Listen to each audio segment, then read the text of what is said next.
Buenos días con todos. Bienvenidos a la siguiente parte de la capacitación de ciencia de datos. Mi nombre es Sofía España y yo les estaré acompañando el día de hoy con los siguientes temas. El primer tema que vamos a hablar es sobre la normalización de la data. ¿Qué es la normalización de la data? Pues cuando tenemos un gran volumen de datos, estos suelen ser muy variados, de diferentes fuentes, de diferentes magnitudes y de diferentes unidades. ¿Esto qué significa? Que, por ejemplo, nosotros podemos tener datos que son continuos, es decir, datos decimales, salarios, por ejemplo, y datos que son discretos, es decir, números específicos, por ejemplo, número de carros, uno, 2, 3, 4. No vamos a tener un carro y medio, etcétera.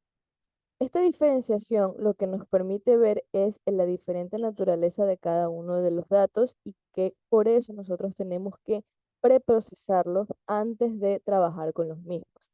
La normalización es parte del preprocesamiento de los datos que debe ser realizado y es muy importante para que nuestro análisis y nuestro modelo a futuro pueda salir bien.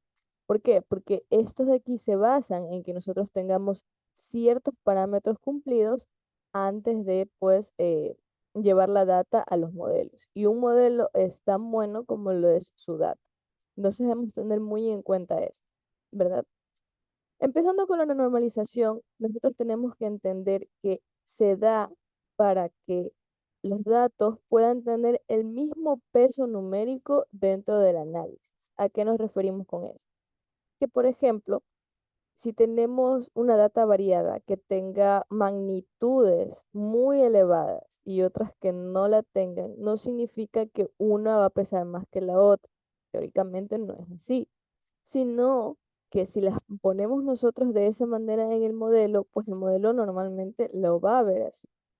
Entonces, ¿qué es lo que buscamos nosotros con la normalización? Nosotros buscamos que toda la data esté dentro de la misma escala y que no exista esta diferenciación de magnitudes dentro del modelo, pero que se mantenga internamente la estructura y la tendencia de la data. Es decir, que si yo tengo en una línea de tiempo un salario que va incrementando o decreciendo, ¿ya? Yo mantenga esa tendencia. Sin embargo, no tenga cantidades exuberantes como miles y millones en frente de números ordinales.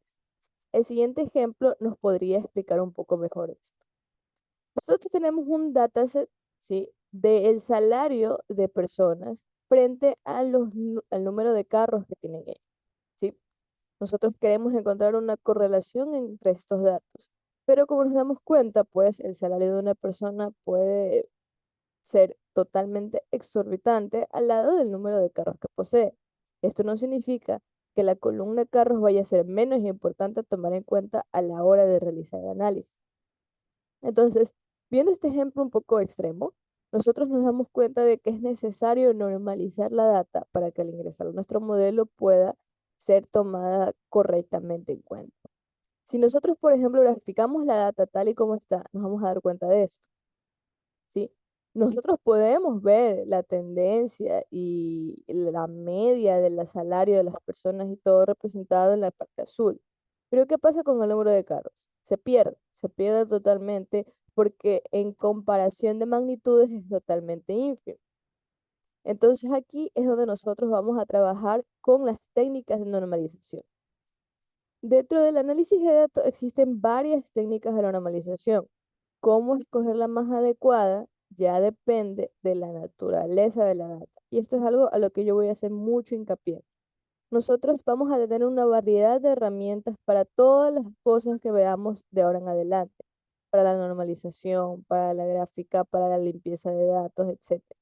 Sin embargo, el cómo escoger la más indicada va a depender única y exclusivamente de la naturaleza de la data y de cómo nosotros querramos y de nosotros cómo queramos utilizarla más adelante.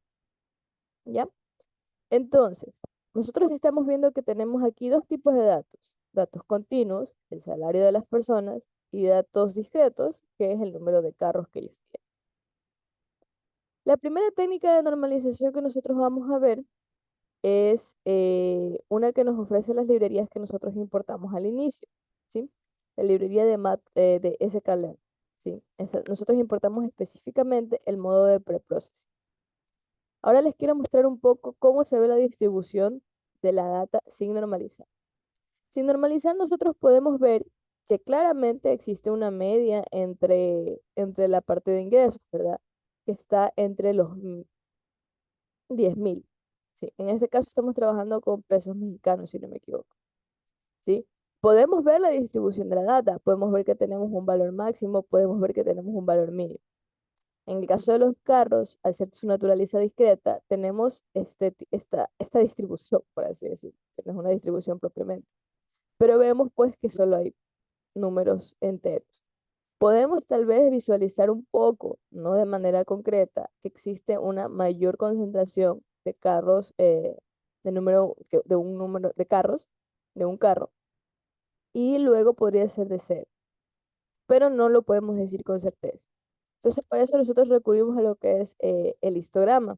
En el histograma podemos ver ya de manera más concreta que la distribución de nuestros ingresos sea de una manera casi normal, una distribución normal. Esto hay que separar muy bien los conceptos, ¿no? De normalización y distribución normal. Son dos cosas distintas. Una es un proceso de preprocesado, otra es un dato estadístico, ¿sí? En este caso nosotros estamos viendo una campana de normalidad en la distribución de nuestros datos de ingresos. Y también, pues, ahorita sí podemos decir con un poco mayor de certeza de que el número de personas con un solo carro es mayor al de personas, pues, con cero, dos y tres carros. Esto nos dice algo, sin embargo, nosotros tenemos que trabajar con esta data porque así nomás no la podemos mandar a nada, ningún análisis, ni ningún modelo de machine learning, ni nada. Entonces, la primera función que nosotros vamos a utilizar para normalizar se llama el min-max scaler. Todas estas funciones son sacadas de la librería de sklearn Preprocessing, ¿sí? Entonces, vamos a un poquito a ahondar de qué se trata cada una de ellas. Aquí, un poco volviendo a la parte de código, lo único que nosotros hemos hecho es un subplot, ¿ya? O sea, en una misma gráfica poner pequeñas gráficas, ¿sí? Subplot de cada una de ellas, darle su índice y pues coger la columna de nuestro interés. Estamos trabajando ahorita con gráficas normales de distribución e histogramas, ¿sí? Son gráficas que ya vienen preconfiguradas ya con la librería de Matplotlib, así que no es nada muy complejo de este lado. Volviendo al min-max scaler, esta es bastante básica de entender, ¿sí? Lo único que esta función hace es que toma el valor máximo, el valor mínimo de cada columna, ¿sí? Y luego pues lo divide. Toma, por ejemplo, tenemos que casualmente en estos datos que son prefabricados, la primera columna, tanto de ingresos como de carros, es decir, esta de aquí, y la última columna son los extremos, el mínimo y el máximo. Entonces, eso también lo podemos ver en las gráficas. Nos damos cuenta el primero es el mayor y el último el menor, ¿sí? Entonces, por eso es que usando la función min-max scaler, nosotros tenemos que la primera fila de datos va a tomar el número 1 y la última va a tomar el número 0. ¿Y qué va a pasar con todas las intermedias? Van a estar entre ese rango, ¿no? Entre 1 y 0, 1 y 0, 1 y 0. Nos damos cuenta aquí también de que eh, ya no vamos a tener números enteros en los carros, sin embargo van a seguir siendo discretos. Eso lo vamos a ver más adelante cuando grafiquemos. ¿Ya? Entonces lo que hace esta función es eso, pues, tomar los extremos, ¿ya? Y luego dividir el resto para que se encuentre entre ese rango. Bastante fácil de entender. Nosotros llamamos a la función de preprocessing min-max scaler y luego con esta función fit transform datos, nosotros hacemos que cada fila de los datos que tenemos pues pase por este proceso y nos da un nuevo arreglo, ¿verdad?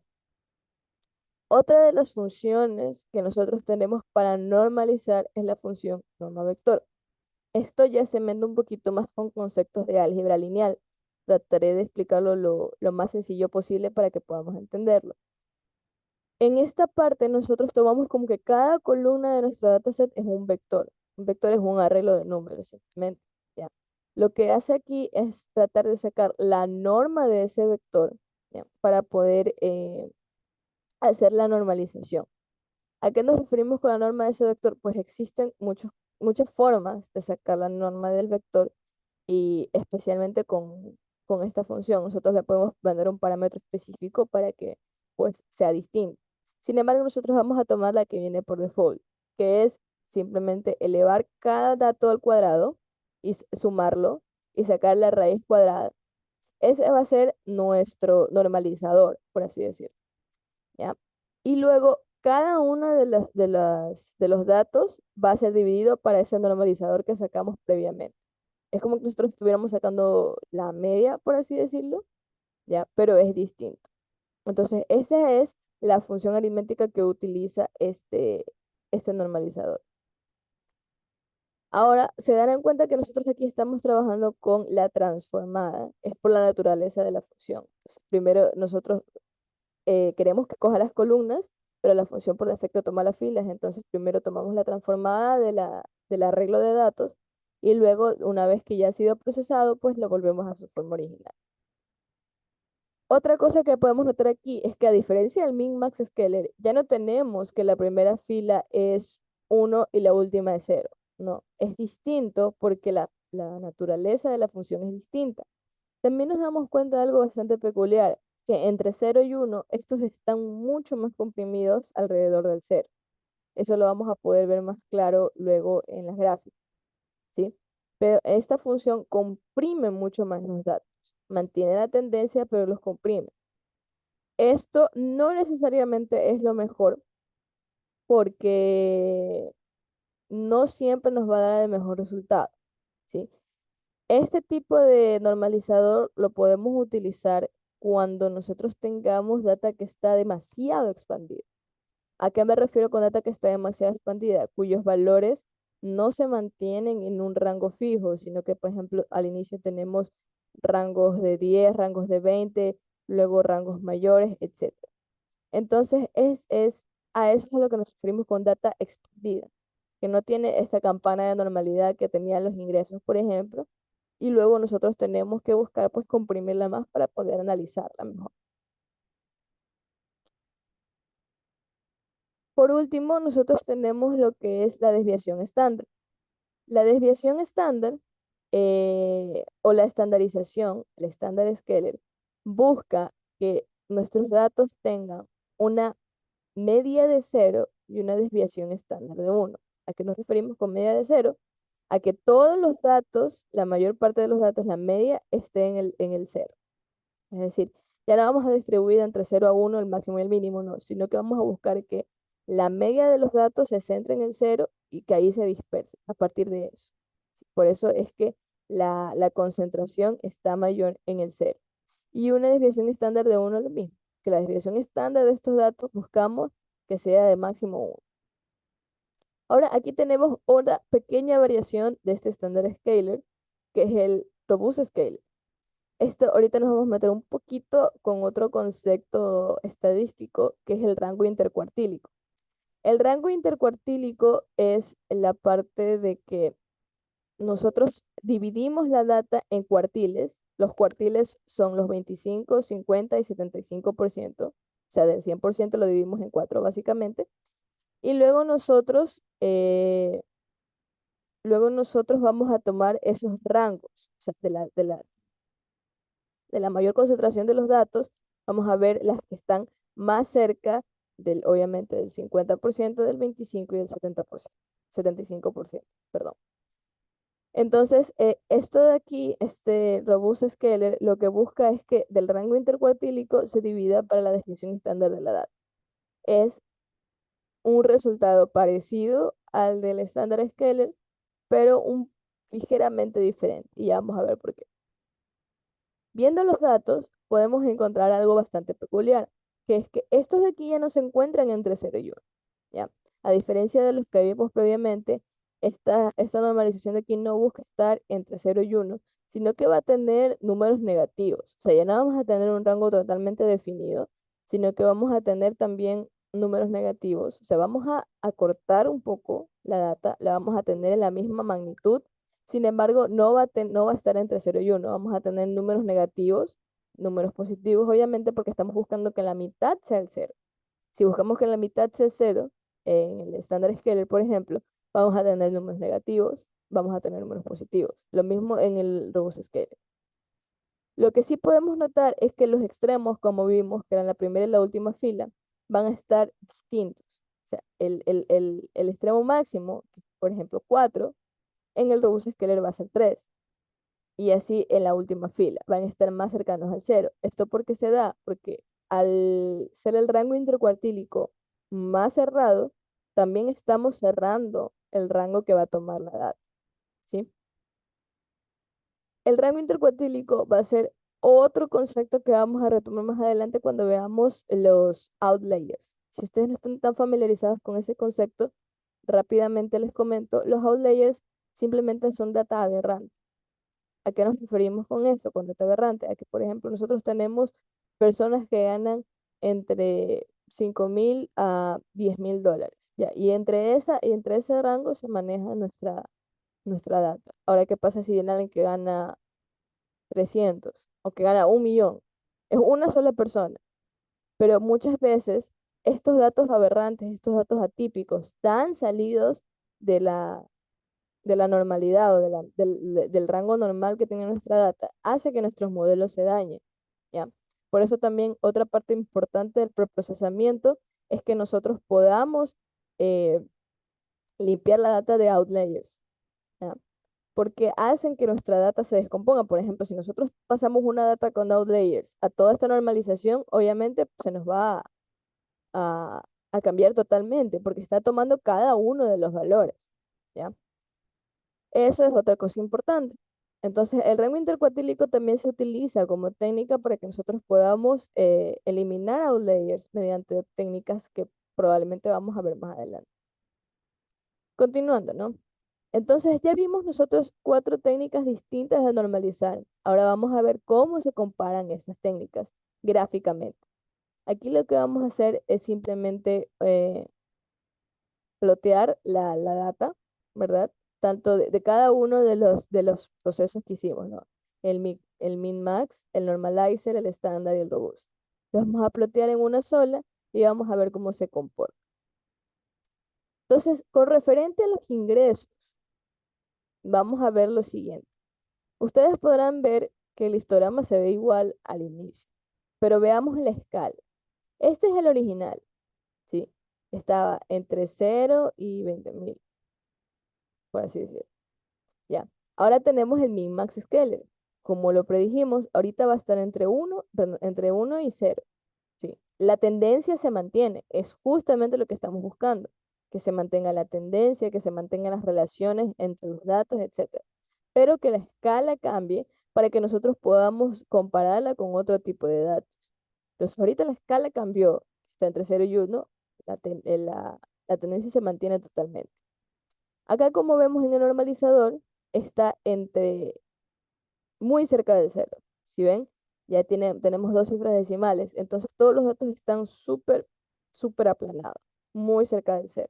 Eso tampoco es lo deseable porque ya le damos más trabajo a nuestro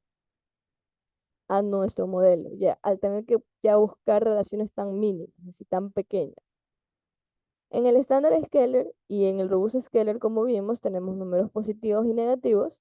Sin embargo, como les comentaba, el estándar ya tiene números mayores a 4. Es más amplio el rango que permite. Sin embargo, el robust ya tenemos números no mayores a 4. Entonces se va cortando el rango que permite la data.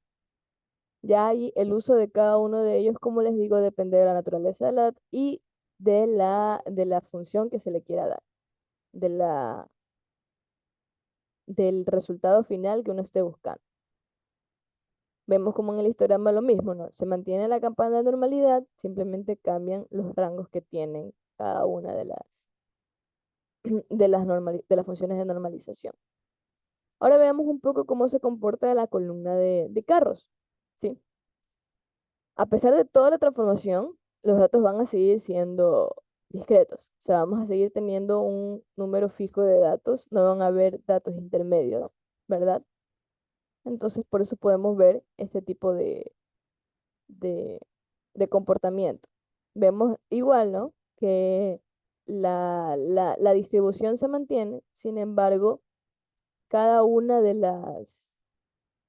los rangos cambia. Aquí podemos ver un ejemplo más claro si comparamos el normalizer con el min-max y si le damos la misma escala, ¿no? Entre 0 y 1, vemos cómo toda la data de normalizer está súper achicada, súper aplanada, ¿sí? No pasa de 0,5. Entonces, ahí también pues nosotros podemos decir cuándo y cuándo no es necesario hacer. Lo mismo con el estándar y el robusto, ¿sí? Entonces, para terminar esta primera parte, repasando un poquito, la normalización de datos es parte fundamental del preprocesamiento de datos, porque debido a la variedad de la data con la que podamos encontrarnos, de las magnitudes y la naturaleza, es necesario llevarlas todas al mismo campo para que puedan ser analizadas. Recordemos que los modelos de Machine Learning trabajan con relaciones aritméticas, trabajan con funciones. Entonces, nosotros no podemos darle esta variedad de, de de pesos porque no va a funcionar. Nosotros tenemos que toda la data esté en esté uniformemente en un mismo campo para que el modelo pueda asignarle los pesos correspondientes de manera asertiva y no simplemente dejándose llevar por magnitudes que al fin y al cabo, como ustedes vieron, ya no son importantes para el modelo. Si se mantienen las relaciones, si se mantienen las distribuciones, pues perfecto. Eso es lo que estamos buscando. Ahorita no necesitamos ver magnitudes, sino relaciones entre datos. Y eso es lo que va a captar nuestro modelo y con lo que va a aprender, ¿sí? Entonces, vemos que tenemos varias formas de realizar la normalización con distintos resultados y cada uno, no es que uno sea mejor que el otro, sino que cada uno va a depender su uso de la naturaleza de los datos y del resultado que se quiere obtener. ¿Sí? De qué tan delicada sea la data, de qué tan variada sea la data, etcétera. ¿Sí? Entonces, primero por eso es importante conocerla bien, analizarla de manera original, tener bien claro el objetivo y luego pues empezar a preprocesar. ¿Sí? Muchas gracias y nos vemos brevemente para la siguiente parte.